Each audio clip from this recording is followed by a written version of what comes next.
ya nos quieren poner como punta de lanza de ataques terroristas contra cuerpos policiales, contra cuerpos militares. Oído. ¿Cómo es que dicen? Guerra avisada no mata soldados. Sean todos bienvenidos a los sucesos más importantes de las noticias de Venezuela y el mundo. Damos inicio a toda la información importante del momento porque, presten mucha atención a esto, se tiene información de que en el país de Venezuela han confirmado que Nicolás Maduro ha sido declarado culpable, señores, así como lo escuchan, y se podría estar dando en cualquier momento su detención luego del anuncio que realizó la Corte Penal Internacional, quienes abrieron ya hace algún tiempo una fuerte investigación por los crímenes de lesa humanidad que ha cometido Nicolás Maduro y todo su régimen en el país de Venezuela. Han afirmado de que Nicolás es acusado y por eso es que sería necesario el uso de la fuerza militar para derrocar así de una vez por todas todo este régimen del poder en el país de Venezuela, porque realmente ya el pueblo está cansado con todo esto que está ocurriendo desde hace mucho tiempo.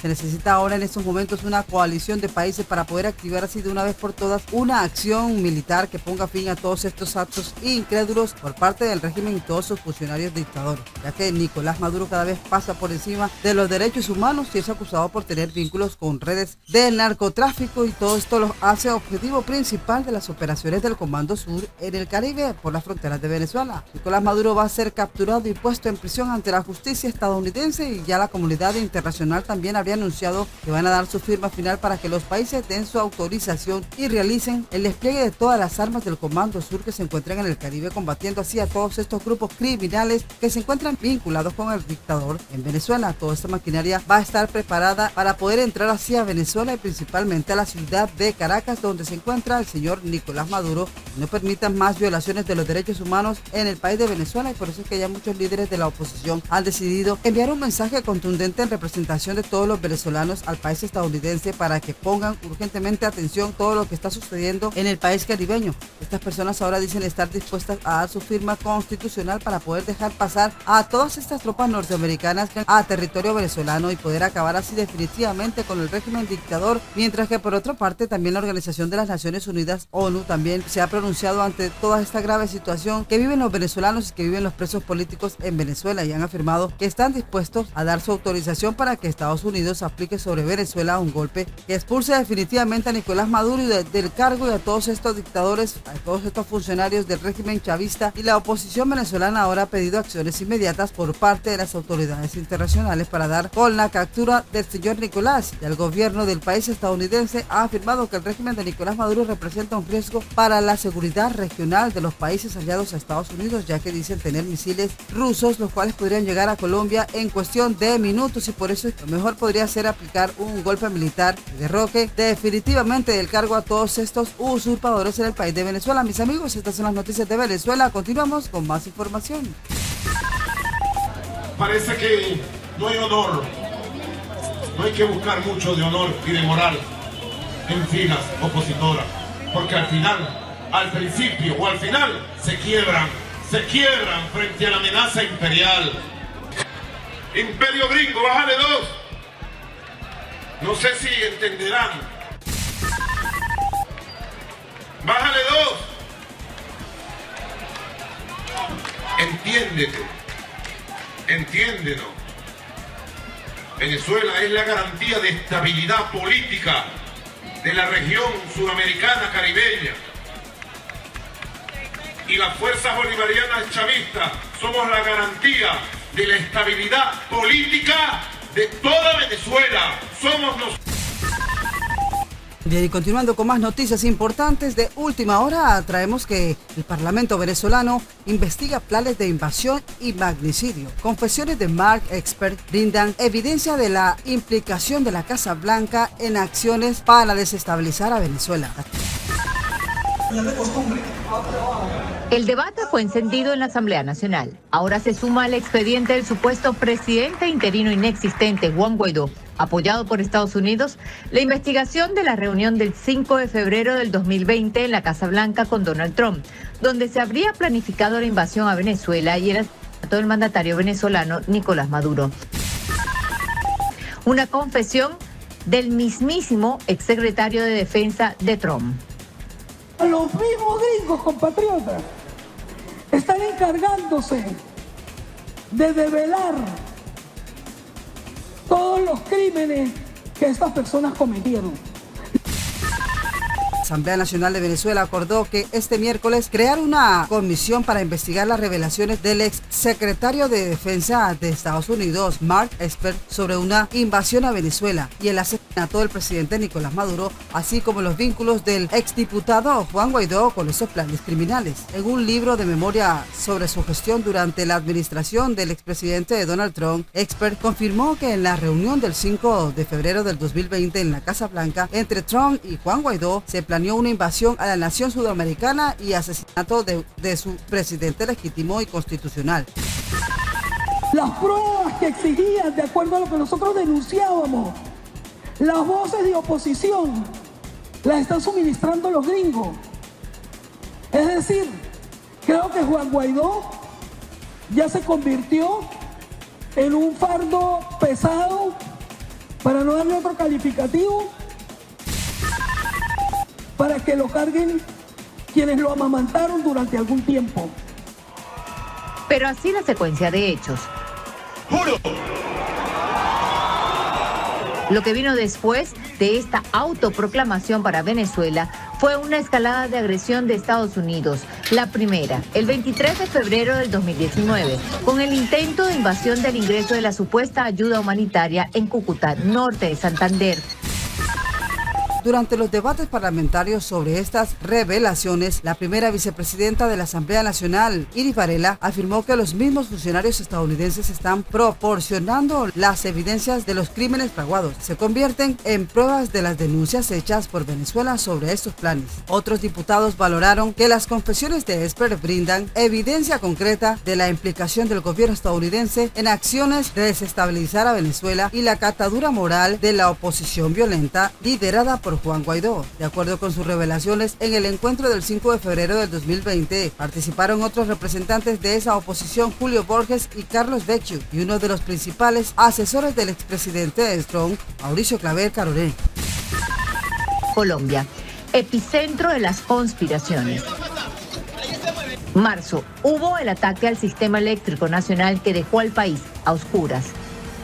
No transcurrió un mes y el 30 de abril otro intento de golpe de Estado que también falló. Cada fracaso una carta sobre la mesa. Así que se agudizaron las sanciones económicas ilegales de Estados Unidos. Las confesiones del exsecretario de Defensa de Donald Trump hablan de ataques a la industria petrolera y califican la muerte de venezolanos como daños colaterales. Según Expert, entre las opciones planteadas para concretar una incursión militar y cometer así el magnicidio, Juan Guaidó y Claver manejaron una operación militar mercenaria fraguada en Colombia, la cual recuerda el modo en que fue asesinado en el 2021 el expresidente haitiano Jovenel Moïse por un comando de mercenarios. En su libro, Expert también habló de ataques a las instalaciones petroleras y se refiere a la de civiles venezolanos como bajas colaterales. Además, también afirmó que en los meses siguientes a la reunión Trump-Guaidó, la Casa Blanca discutió establecer un bloqueo naval y simultáneo a Venezuela y Cuba para asfixiarlas económicamente y derrocar a sus gobiernos. Esper ocupó la cartera de la defensa entre julio del 2013 y el 3 de noviembre del 2021, cuando fue despedido del cargo por el presidente Donald Trump en ese tiempo. Sí, mis amigos, estas son las noticias de Venezuela y el mundo. Continuamos con más información. El presidente Iván Duque reaccionó a la flexibilización de sanciones de Estados Unidos a Venezuela. Aseguró que es un triunfo del cerco diplomático, que debe tener como fin el retorno a la democracia en el país vecino. El gobierno del presidente Joe Biden anunció la flexibilización de las sanciones económicas impuestas al país de Venezuela. Uno de los alcances de esas nuevas relaciones entre las dos naciones tiene que ver con que la petrolera Chevron pueda negociar con PDVSA, que es la estatal venezolana. Asimismo, se indicó también desde la Casa Blanca que otro de los propósitos del nuevo viaje en las relaciones entre las dos naciones es que puedan facilitar los diálogos entre la oposición oposición venezolana y el gobierno de Nicolás Maduro. Tras conocerse dichos anuncios entre Estados Unidos y Venezuela, el presidente colombiano Iván Duque se refirió al tema e indicó que esto se debe al cerco diplomático que ha ejercido su gobierno en contra del mandatario venezolano. Estas son las noticias de Venezuela y el mundo. Continuamos con más información. Para el jefe de Estado colombiano, con esto se demuestra que hubo un triunfo de la presión diplomática de Estados Unidos y se reconoce el ultraje que hubo en el pasado a empresas petroleras de ese país. De igual manera, el presidente colombiano Iván Duque resaltó que se esté promoviendo un diálogo entre Maduro y la oposición venezolana que como se recordará, se ha venido dando en México. Para él, esto representa un triunfo de la democracia venezolana y además es un triunfo del cerco diplomático. Entre otros temas a los que se refirió el mandatario colombiano fue el de Alex Saab, el testaferro de Nicolás Maduro, de quien dijo que Nicolás Maduro logró su cometido de que fuera liberado de una cárcel de Estados Unidos donde se encuentra detenido. Recordó además que este era uno de los propósitos de la mesa de negociaciones que se instaló en el país de México. Sobre esto dijo el presidente Duque también que Nicolás Maduro había dicho de que no se volvía a sentar hasta que liberaran a Saab y no se lo liberaron. Él está extraditado y seguirá procesado. Además lo llevó la presión internacional a tener que volverse a sentar con la resistencia democrática que busca el regreso de la democracia en ese país. No liberaron a Alex Saab, que está extraditado y procesado. Adicionalmente lo llevó la presión internacional a volverse a sentar con la resistencia democrática para así buscar el retorno de la democracia en ese país que ha sido lacerado por la dictadura de Nicolás Maduro. Estas son las noticias de Venezuela y el mundo. Continuamos con más información del momento. Lo segundo, también hay un triunfo de la presión diplomática de los Estados Unidos, donde prácticamente le toca reconocer todos los ultrajes que se cometieron en el pasado a empresas petroleras de ese país. Y se tiene que recordar también un encabezamiento de la producción, pero no a cambio de más dictadura, que para eso se estaría llevando a la mesa en el país de México para que haya un retorno a la democracia. Sobre Alex Saab se recuerda que es un importante personaje de la política venezolana con alcances en Colombia y quien también tendría los secretos sobre negocios del gobierno de Nicolás Maduro. El empresario fue extraditado a Estados Unidos y su proceso ante las autoridades norteamericanas puso a tambalear las negociaciones que se estaban desarrollando en el país de México. A Saab se le conoce como el empresario colombiano que hizo llave con el presidente de Venezuela para ejecutar operaciones por cientos de millones de dólares en el mundo con la comida de los venezolanos. En uno de los casos, hay que recordar que la Fiscalía de México confiscó un inmenso cargamento de víveres valorados en 61 millones de dólares. La mercancía estaba distribuida en 1.300 contenedores marítimos y en total había 1.800 cajas de mercados llamados CLAV. El operativo se produjo gracias a que organismos de inteligencia de varios países desde hace meses trabajaban por develar un entramado internacional por el que fluyen cientos de millones de dólares. Un turbio asunto con dos grandes protagonistas, uno tristemente célebre y el otro desconocido, el presidente venezolano Nicolás Maduro y su presunto testaferro llamado Alex Saab. Así como lo están escuchando, mis amigos. Y mis amigos, noticias de Venezuela y el mundo, como siempre los invitamos a que se suscriban al canal, compartan el video con sus amigos en las redes sociales, activen la campanita de notificación, le den like, déjenos sus comentarios. Gracias a todos y chao.